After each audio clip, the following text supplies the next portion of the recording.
Hi friends, எல்லோரும் எப்படி இருக்கீங்க? சூப்பராக இருக்கீங்கன்னு நினைக்கிறேன். வாங்க சண்டே சமைக்கிறதுக்கான டிஷ்ஷஸ் என்னென்னு வாங்கிட்டு வந்திருக்கோம் பார்க்கலாம். சரி, மாமியார் ஊர்லேருந்து வந்ததுனால அவரையும் ஃபிஷ் மார்க்கெட்டுக்கு அனுப்பிச்சிட்டோம். ஸோ போயிட்டு 2 வெரைட்டியான பாறை வாங்கிட்டு வந்தாங்க. வாங்கிட்டு வரும்போது க்ளீனாக இந்த மாதிரி கட் பண்ணி வாங்கிட்டு வந்துட்டாங்க. ப்ரான் மட்டும் க்ளீன் பண்ணாமல் வாங்கிட்டு வந்துட்டாங்க. ஏன்னா இது பெரிய ப்ரான்னால கொஞ்சம் க்ளீன் பண்ணுறது ஈஸி தான், நரம்பு ஈஸியாக எடுத்துடலாம். இப்போ இந்த நீட்டாக இருக்கிற பாறை என்ன பண்ணோன்னா, இந்த மாதிரி உள்ளே இப்படி கை விட்டு எடுத்திங்கன்னா இந்த மாதிரி குட்டி குட்டியாக இந்த மாதிரி முட்டை மாதிரி சிலதெல்லாம் இருக்கும், கொஞ்சம் அழுக்கெல்லாம் இருக்கும். அதெல்லாம் இப்படி விட்டுட்டு க்ளீன் பண்ணி எடுத்துக்கலாம். நீட்டாக இருக்கிற மீன் நடுநடுவில் கொஞ்சம் பிளாக்காக இருக்கும். அதை மட்டும் க்ளீன் பண்ணி வாஷ் பண்ணி நல்லா எடுத்துப்போம். ஸோ ஆல்ரெடி கட் பண்ணி எடுத்துகிட்டு வந்தாலும் மசாலா போடும்போது நல்லா ஊறும், அதுக்காக தான் கட் பண்ணி எடுத்துகிட்டு வருது. இப்போ இன்றைக்கி நான் வித்தியாசமான கொஞ்சம் ஃபிஷ் ஃப்ரை மசாலா போட போகிறேன். ப்ரானும் ஒரு சைடு க்ளீன் பண்ணி எடுத்துக்கினேன். எங்கள் மாமியார் மீன் குழம்பு வைக்கிறதுக்கு ரெடி பண்ணிகிட்ருக்காங்க. நான் மீனுக்கு என்னென்ன மசாலா போட்டேன்னு சொல்லிட்டு டிஸ்பிளேயில் கொடுக்குறேன், தேவைப்பட்டால் செக் பண்ணிக்கோங்க. இது எங்கள் நாத்தனாரோட புது ரெசிபி. ஸோ ட்ரை பண்ணி பார்த்தா ரொம்ப டேஸ்ட்டாக இருந்துச்சு. லாஸ்ட் டைம் அவங்க வீட்டுக்கு போகும்போது சூப்பராக செஞ்சுருந்தாங்க. சரி, இந்த முறை நம்மளும் செஞ்சு பார்த்தோம். ரொம்பவே டேஸ்ட்டாக வந்துச்சு. இது மீனோட மசாலா நல்லா தலை உள்பக்கம் நல்லா அந்த கோடுகள்லாம் கிழிச்சிருக்கோம் இல்லையா, அதுக்குள்ளெல்லாம் நல்லா சூப்பராக நல்லா மசாலா அப்ளை பண்ணிடுங்க. எப்போவுமே மீன் வாங்கிட்டா மசாலா அப்ளை பண்ணி நல்லா ஒரு நாள் ஃபுல்லாக ஊறிட்டு அதுக்கு அடுத்த நாள் நம்ம செஞ்சோன்னா ஃப்ரை நல்லா மசாலா ஊறிக்கும், செம்ம டேஸ்ட்டாக இருக்கும். இப்போ இன்னொரு மீன் பார்த்தீங்கன்னா அது ரொம்ப நல்லா தின்னாக ஸ்லைஸ் பண்ணியிருக்கோம். அதனால் காலையில் நம்ம அப்ளை பண்ணிட்டு ஈவினிங் ஃப்ரை பண்ணிங்கன்னா டேஸ்ட்டாக இருக்கும். இதே இந்த பெரிய பெரிய மீன்லாம் பார்த்தீங்கன்னா ஒரு நாள் 2 நாள் நல்லா ஊற வச்சு ஃப்ரை பண்ணி எடுத்தோன்னா ரொம்பவே டேஸ்ட்டாக இருக்கும். ஸோ இப்போ நம்ம மசாலாலாம் அப்ளை பண்ணிட்டோம் இல்லையா, ஸோ அது ரெண்டுமே ஒரு பாத்திரத்தில் மாட்டிட்டு கொஞ்சம் ஃப்ரீசரில் இல்லை ஃப்ரிட்ஜில் நீங்கள் வச்சுருங்க. ஏன்னா ஃப்ரீசரில் வச்சிங்கன்னா கொஞ்சம் நேரத்தில் எடுக்கிறதா ஃப்ரீசரில் வைங்க. இல்லை ரொம்ப நேரம் கழிச்சு இப்போ காலைல வச்சு நம்ம நைட்டு தான் எடுக்கிறோன்னா ஃப்ரீசரில் வச்சா ரொம்ப கட்டி ஆகிடும். அப்போ அந்த ஐஸ் க்யூப்லாம் ஃபார்ம் ஆகும்போது நீங்கள் திருப்பி பிரித்து எடுத்து பொரிக்கும் போது நல்லாவே இருக்காது, ரொம்ப மீன் உடஞ்ச மாதிரி ஆகிடும். அதனால் ஃப்ரிட்ஜில் தான் வச்சுருக்கேன். ஏன்னா நான் இப்போ மதியத்துக்கு கொஞ்சம் எடுக்க போகிறேன், அதுக்கப்புறம் நைட்டு கொஞ்சம் எடுக்க போகிறேன், அதனால் ஃப்ரிட்ஜில் வச்சு எடுத்துக்கினேன். அடுத்து இந்த மேங்களூர் ஸ்டைலில் ப்ரான் கீ ரோஸ்ட் பண்ண போகிறோம். ஒரு 10-12 போல் காஷ்மீர் ரெட் சில்லி, ஒரு 15 பல்லு போல் பூண்டு, ஒரு 5-6 பல்லு முந்திரி, சின்ன பீஸ் வெல்லம், குட்டி லெமன் சைஸ்க்கு புளி, இது எல்லாமே சுடுதண்ணில் ஊற வச்சுருங்க. அடுத்து ஒரு 1.5 டேபிள் ஸ்பூன் போல் தனியா, 1 டீஸ்பூன் போல் மிளகு, 1 டீஸ்பூன் சீரகம். இந்த ஸ்பூன் நான் வித்தியாசத்துக்காக சின்ன ஸ்பூன் பெரிய ஸ்பூன் காமிச்சிருக்கேன். அப்புறம் 1 டீஸ்பூன் போல் 1/2 டீஸ்பூன் போல் கடுகு, 1/2 டீஸ்பூன் வெந்தயம், எல்லாமே சிம்மில் வச்சு நல்லா ஃப்ரை பண்ணி எடுத்துக்கோங்க, தீச்சிடாதீங்க. ஸோ இது ரெண்டுமே ஒரு சைடு இருக்கட்டும். இப்போ சாம்பாருக்கு வெங்காயம் பூண்டுலாம் மாமியார் உரிச்சு கொடுத்துட்டாங்க. ஸோ 2 பச்சை மிளகாய் எடுக்கிற கேப்பில் அவங்கள அப்படியே வீடியோ எடுத்துகிட்டு வந்துட்டு அடுத்து தக்காளி எல்லாம் போட்டு சாம்பார் ஒரு சைடு விசில் விட்டுட்டுருக்கேன். இன்னொரு பக்கம் ரசம் தாளிக்கிறதுக்காக ரெடி பண்ணிகிட்ருக்கேன். வேலை செய்கிற அலப்பத்தில் கொண்டை ஒரு சைடு ஓரமாக போயிட்டுருக்கிறத மறந்துட்டேன். அதுக்கப்புறம் கொண்டையை கொஞ்சம் லைட்டாக அட்ஜஸ்ட் பண்ணிவிட்டு அதுக்கப்புறம் ப்ரான் தொக்கு தான் செய்ய வந்தாச்சு. இப்போ நம்ம ப்ரான் ஆல்ரெடி நான் உரிச்சிட்டு இந்த சைடில் இருக்கிற நிறம்லாம் எடுத்துட்டேன். சைடில் இருக்கிற நிறம் எதுக்காக எடுக்கிறோன்னா, இப்போ நம்ம சமைக்கும் போது ஒன்று நம்ம நிறம் சேர்த்துக்கக்கூடாது, இன்னொன்று சமைக்கும் போது நீங்கள் அந்த நரன்னு கல்லெல்லாம் வாயில் கடிப்படும். அதனால தான் நம்ம க்ளீனாக எடுத்துகிட்டு கொஞ்சம் உப்பு மஞ்சள் போட்டு மேரினேட் பண்ணி வச்சுக்கலாம். இப்போ நல்லா தேவையான அளவுக்கு நெய் ஊற்றிக்கோங்க. அப்புறம் இந்த மேரினேட் பண்ண ப்ரானை போட்டு ஃப்ரை பண்ணி எடுத்துக்கோங்க. ப்ரானில் நிறைய தண்ணி விடும், அதனால் நம்ம தண்ணி சேர்க்க தேவையில்லை. ஒரு 2 to 3 மினிட்ஸ் ப்ரான் இப்படி குக் பண்ணிவிட்டு அதுக்கப்புறம் எடுத்து வச்சுக்கோங்க.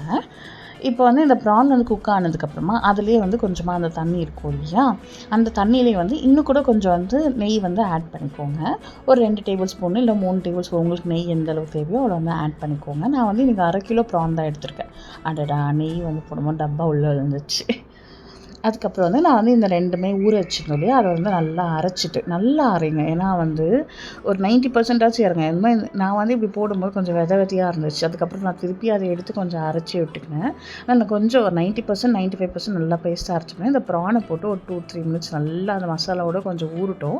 2-3 மினிட்ஸில் ஒரு 5 மினிட்ஸ் கூட நல்லாமே இந்த மாதிரி பண்ணி விட்டுருங்க. கொஞ்சம் நல்லா சுண்டி கெட்டியாகி வரும். இப்போ நல்லா கெட்டியான வந்தப்பறம் கொஞ்சம் பச்சை கருவேப்பிலை, ஒரு 1/2 லெமன் போட்டுட்டு நல்லா கொஞ்சம் சிம்மில் வச்சு ஒரு 2-3 மினிட்ஸ் கழிச்சு இறக்குனிங்கன்னா சூப்பரான ghee roast Mangalore style prawn thokku சூப்பராக ரெடி ஆகிடுச்சு. ஸோ ஒரே மாதிரி ப்ரான் தொக்கு சாப்பிட்டு போர் வச்சுன்னா கண்டிப்பாக இந்த மாதிரி ட்ரை பண்ணி பாருங்கள். சப்பாத்திக்கு, ரைஸ்க்கு எல்லாத்துக்குமே சைட் டிஷ் நல்லாயிருக்கும். அது வந்து சாம்பார் ஒரு சைடு தாளித்து எடுத்துட்டேன், ரசம் ஒரு சைடு வந்து செஞ்சிட்ருக்குங்க. ஸோ எல்லாமே வந்து ரெடி ஆகிடுச்சு. ரைஸ் மட்டும் வந்து சூடாக வந்து லஞ்சுக்கு வச்சுக்கலான்னு சொல்லிவிட்டு காலையிலே வந்து ஊற வச்சு எடுத்தாச்சு. அடுத்து வந்து தம்பிக்கு வந்து இது வந்து பப்பாயா மாமியார் வந்து வச்சுருந்தாங்க. சரி ஒரு ஈவினிங் போல் சாப்பிட்டுக்கலாம்னு சொல்லிட்டு தம்பிக்கு வந்து லைட்டாக ரொம்பவே லைட்டாக மசாலா போட்டு ஃபிஷ் வந்து ஃபஸ்ட்டு அவனுக்கு ஃப்ரை பண்ணி எடுத்துக்கணும். ஏன்னா மற்றது நம்ம பொரிக்கும் போது அவனுக்கு கொஞ்சம் காரப்படும் இல்லையா, அதனால் அதை ஃப்ரை பண்ணி எடுத்துகிட்டு அப்புறம் ரெண்டாக பொரிச்சு எடுத்துக்கணும். ஏன்னா நீங்கள் வந்து நிறைய மீன் வந்து அந்த தவாக்குள்ளே போட்டு டம்ப் பண்ணிங்கன்னா திருப்பவும் கஷ்டமாக இருக்கும், மீனும் வந்து உடஞ்சி வந்துடும். இந்த மீன் பார்த்திங்கன்னா கொஞ்சம் கெட்டியாக இருக்கும், அதனால் நம்ம திருப்பும் போது அவ்வளோ டக்குன்னு உடையாது. ஸோ முதல்ல வந்து அவனுக்கு வந்து நான் மீன் ஓட்டலான்னு சொல்லிட்டு ஓடிட்டே இருக்கார் சார், இது வேணாம் அது வேணான்னு சொல்லிட்டு. அதுக்குள்ளே மாமியார் ஒரு சைடு ஒரு குட்டி தூக்கம் போட்டுருந்தாங்க. அந்த கேப்பில் ஒரு குட்டியாக ஒரு வீடியோ ஒன்று எடுத்துக்கினேன்.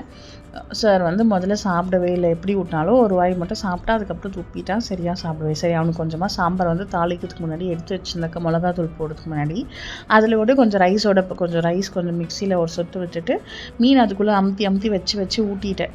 அப்புறம் வந்து கொஞ்சம் நல்லா ஒரு அரை மீன் மேலே சாப்பிட்டுக்கலாம். அப்புறம் இன்றைக்கி ஃபைனலாக என்னென்ன டிஷ்ஷஸ்லாம் ரெடி ஆகிருக்கு பார்ப்போமா.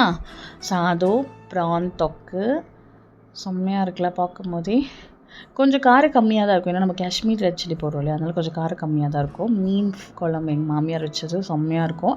இது வந்து நைட்டுக்கு வச்சுக்கலாம்னு சொல்லிட்டு எடுத்து வச்சுட்டோம். இப்போ மதியத்துக்கு வந்து சாம்பார், ரைஸ், ஃபிஷ் ஃப்ரை அட்டகாசமாக இருக்கும் இந்த காம்பினேஷனு. அது கூட வந்து கொஞ்சம் லைட்டாக வந்து ரச சாதம். ஸோ முதல்ல வந்து ஃபிஷ் வந்து ஒரு சைடு பொரிச்சிக்கிறேன். இப்போ பொரிக்கும் போது பார்த்திங்கன்னா இது மாதிரி 2 கருவேப்பிலை போட்டு பொரிச்சிங்கன்னா ரொம்ப டேஸ்ட்டாக இருக்கும். பொரிச்சப்பமா கொஞ்சமாக லைட்டாக தீஞ்சிருச்சுன்னா அந்த கருவேப்பிலை எடுத்து ஓரம் போட்டுருங்க, ஏன்னா அதுக்கப்புறம் அந்த தீஞ்ச வாடை வந்து மீனில் வந்துச்சுன்னா டேஸ்ட்டாக இருக்காது. ஸோ லைட்டாக அந்த பக்கம் தோல் பீல் ஆகிடுச்சு, இந்த மீன் சூப்பராக வந்துருச்சு. அப்புறம் வந்து மீதி இருக்கிற சின்ன சின்ன மீன் கொஞ்சம் பொரிச்சிட்டு கொஞ்சம் எடுத்து நைட்டுக்கு வச்சாச்சு. சாம்பார், ரசம். எப்படி சூப்பரான லஞ்சா? அடுத்து வந்து தம்பிக்கு வந்து இப்போ வந்து ஊட்டிகிட்ருக்கேன். இந்த மாதிரி எடுக்கும் போது செதையாக தான் இருக்கும், ஆனாலுமே சின்னதாக சிறுமுள் ஏதாச்சும் இருக்கும். மோஸ்ட்லி இதில் வந்து நடுமுள் மட்டும்தான். ஆனால் நம்ம ஒரு டைம் 2-3 டைம் வந்து அமுத்தி பார்த்துட்டு கொடுங்க. ஏன்னா அப்புறம் பாப்பா ஒரு டைம் லஞ்ச் வந்து நாங்கள் சாப்பிட்டோம். அதுக்கப்புறம் தான் பாப்பா ஸ்கூல்லேருந்து வந்தால் டின்னர் வந்து பார்த்திங்கன்னா களி, மீன் குழம்பு. நானே மீன் சாப்பிட்றேன்னு சொல்லிட்டு மீன்லாம் எடுத்து வச்சு சாப்பிட்டுட்டு இருந்தேன். அதுக்கப்புறம் நான் ஒரு பீஸ் வந்து செதை தான் கொடுத்தேன், ஃபுல் தொண்டையில் வந்து அடைச்சிக்கிச்சு. சாருக்கு வந்து அவங்க அப்பா வந்து குட்டி குட்டியாக களி புட்டு கொடுத்துருந்தாங்க. அந்த களி வந்து ஒரு ரவுண்டாக வேணாம், அமுத்தி அடிச்சு அதை ஒரு ஷேப்பாக பண்ணி எடுத்து சாப்பிட்லாம். சரி ஏதோ ஒன்று வயிற்றுக்குள்ளே போனால் சரின்னு சொல்லிட்டு விட்டாச்சு. பாப்பா வந்து மீன் சின்ன துண்டு முள் போய் தொண்டையில் மாட்டிக்கிச்சு. எவ்வளோ நேரம் அதை கை விட்டு எடுத்து வரவே இல்லை. அதுக்கப்புறம் சாதம் இருக்கு இல்லையா, அது வந்து உருண்டை பிடிச்சி வாயில் வச்சு முழுங்க சொன்னிங்கன்னா அந்த மாதிரி முள் வந்து போயிடும். அதையுமே கொஞ்சம் சாதம் கொஞ்சம் உதிரியாக இருந்துச்சு. அதுக்கப்புறம் களி ஒரு 2-3 வாய் வந்து முழுங்க வச்சேன், அப்பயுமே போகலை கொஞ்சம். அப்புறம் என்ன ஆச்சு, கொஞ்சம் கையை விட்டு நோண்டி ஃபுல் வாமிட் வரை எடுத்து அதுக்கப்புறம் கடைசியாக வந்து அந்த முள் வந்து வெளியில் வந்துச்சு. பெரிய போராட்டமாக போயிடுச்சு. அதனால குழந்தைங்களுக்கு மீன் கொடுக்கும்போது நல்லா முள் அமுத்தி பார்த்து எடுத்துட்டு அதுக்கப்புறம் கொடுங்க, அவ்வளோதாங்க. அப்புறம் எல்லோரும் வந்துட்டு கொஞ்சம் சார்லாம் யானையில் விளையாட்டு மாமியார் கூட கொஞ்ச நேரம் டைம் ஸ்பெண்ட் பண்ணி முடிச்சாச்சு. உங்களுக்கு என்னோடய வீடியோ பிடிச்சிருந்தா மறக்காமல் சப்ஸ்கிரைப் பண்ணிட்டு லைக் பண்ணுங்கள். தேங்க்ஸ் ஃபார் வாட்சிங்.